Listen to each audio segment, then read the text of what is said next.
কাজ যদি আপনি করতে পারেন, আপনাকে কেউ আর থামাতে পারবে না ইংরেজিতে ফ্লুয়েন্ট হওয়া থেকে। আপনি 5 থেকে 6 বছর ধরে এখনো ইংলিশ শিখছেন, কিন্তু ঠিক করে ইংরেজি কথা বলতে পারছেন না। স্কুল, কলেজ, বিভিন্ন কোচিং সেন্টার ঘুরে বেরিয়েছেন, কিন্তু এখন কথা বলতে গেলে নিজেকে ফাঁকা মনে হয়। আমি আজকে আপনাকে এমন দুটো কাজের কথা বলবো, যে দুটো কাজ আপনি যদি প্রত্যেক দিন করেন, জাস্ট ফর 30 ডেজ, 30 দিন পর আপনি নিজের ভিন্নতাটা বুঝতে পারবেন। এবং সবচেয়ে মজার বিষয় হচ্ছে, এটা করার জন্য কোনো কোচিং সেন্টারে যাওয়ার প্রয়োজন হবে না, কারোর কাছে আপনাকে যেতে হবে না। দেখুন, আমাদের দেশে যারা ইংরেজি শিখে তারা বেসিক্যালি কয়েকটা ধাপ অনুসরণ করে। অনেকে গ্রামার মুখস্থ করে, অনেকে স্ট্রাকচারসগুলো মুখস্থ করে, অথবা অনেকে রাইটিংটা প্র্যাকটিস করে। কিন্তু তারা যে জিনিসটা করে না সেটা হচ্ছে মুখ দিয়ে ইংরেজিতে প্র্যাকটিস করা, মুখে যে উচ্চারণ করা বাক্যগুলো সেটাই করে না। আসলে একটা জিনিস মনে রাখতে হবে, ইংরেজি কিন্তু একটা স্কিল। একটা স্কিল অর্জন করার জন্য আপনাকে অনেক বেশি প্র্যাকটিস করতে হবে। যেমনটা আমরা সাইকেল চালাইতে গেলে কি হয়, আমরা অনেক সময় পড়ে যাই। তো সেই ক্ষেত্রে স্কিল আপনি যখন প্র্যাকটিস করবেন, ফার্স্ট টাইম আপনি সেটাতে ভুল করবেন, পড়ে যাবেন, বাট আপনাকে উঠে দাঁড়াতে হবে এবং সে প্র্যাকটিসটা কন্টিনিউ করতে হবে। এবার আসুন, আমরা কোন দুটা কাজ প্রত্যেক দিন নিজে নিজে করতে পারি এবং যেগুলো করলে 30 দিনের মধ্যে পার্থক্যটা আপনারা নিজেরাই ধরতে পারবেন, সে বিষয়ে কথা বলি। Number 1, practicing alone. নিজে নিজে প্র্যাকটিস করা, সেটা কি? জাস্ট ফর 2 মিনিটস আপনি জাস্ট একটু সারাদিন কি করলেন আজকে, সেটা বাংলায় না বলে ইংলিশে বলা প্র্যাকটিস করুন বা চেষ্টা করুন।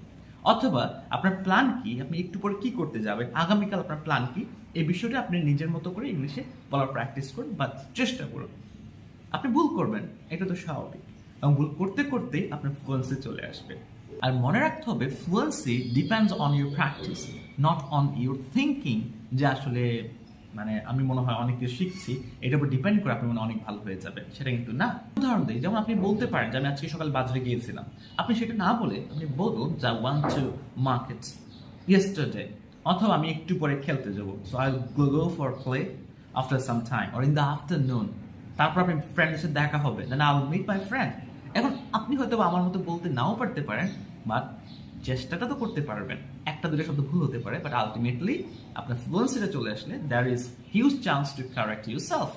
এবার চলুন 2 নম্বর পয়েন্টটাতে চাই। 2 নম্বর যে মেথড, সেটাকে আমি বলি basically shadowing method. That means আপনি 1 মিনিট একটা ইংলিশ ভিডিও নেন, সেটা ইউটিউব থেকে হতে পারে, যে কোনো জায়গাতে করতে পারে, 1 মিনিটের জাস্ট।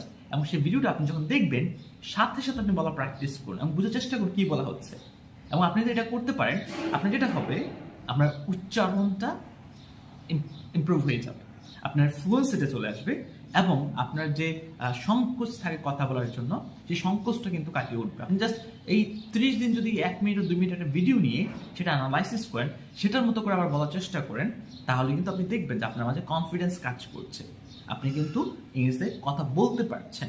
বাংলাদেশে অনেকেই ইংরেজি পারে বাট ফ্লুয়েন্ট না, এবং সেই ক্ষেত্রে আপনি যদি শ্যাডোয়িং প্র্যাকটিসটা করতে পারবেন, আপনি কিন্তু দ্রুতই আপনি ফ্লুয়েন্সিটাকে ট্রেন করতে পারবেন, আপনি খুব দ্রুতই ফ্লুয়েন্ট হতে পারবেন আশা করছি। তাহলে আজকে থেকে আপনি আপনার ডেইলি রুটিনটা একটু চেঞ্জ করে নেন। ফার্স্টলি 2 মিনিটস, যে আপনি আসলে কি করছেন, কি করবেন একটু পরে, বা কি করার প্ল্যান আছে, সেটা ইংলিশে প্র্যাকটিস করতে পারেন, ইংলিশে বলার চেষ্টা করতে হবে, এবং সেটা 2 মিনিট 5 মিনিট হতে পারে। নাম্বার 2, শ্যাডোয়িং মেথড, সেটা হচ্ছে 1 মিনিট বা 2 মিনিট একটা ভিডিও নেবেন, সেটা যখন যা বলছে সেটা আপনি উচ্চারণ করেন। প্রয়োজন হলে প্রথম 1 মিনিট দেখেন, দেখার পর আপনি নিজের মতো করে বলার প্র্যাকটিস করেন, উচ্চারণটা ফলো করেন। অ্যান্ড নাম্বার 3 যেটা করতে পারেন, আর একটা জিনিস একটু দিয়ে দিই, সেটা হচ্ছে প্রত্যেকদিন অ্যাটলিস্ট 5টা নিউ ওয়ার্ড শিখবেন এবং সেগুলোকে দিয়ে ইংরেজি বাক্য রচনা করা, বাক্য তৈরি করা, এবং সেগুলোকে বলার প্র্যাকটিস করা। এই 3টা কাজ যদি আপনি করতে পারেন, আপনাকে কেউ আর থামাতে পারবে না ইংরেজিতে ফ্লুয়েন্ট হওয়া থেকে। সো আশা করছি এই টিপসগুলো ভালো লেগেছে। এরকম যদি আরো নিত্য নতুন ভালো এবং ইফেক্টিভ টিপস আপনি পেতে চান, সো ইংলিশ ইনসাইটস এর সাথে থাকুন, আমার চ্যানেলটা সাবস্ক্রাইব করে রাখুন। All the best. আর ভিডিওটা ভালো লাগলে লাইক বাটন একটু প্রেস করবেন। আল্লাহ হাফেজ।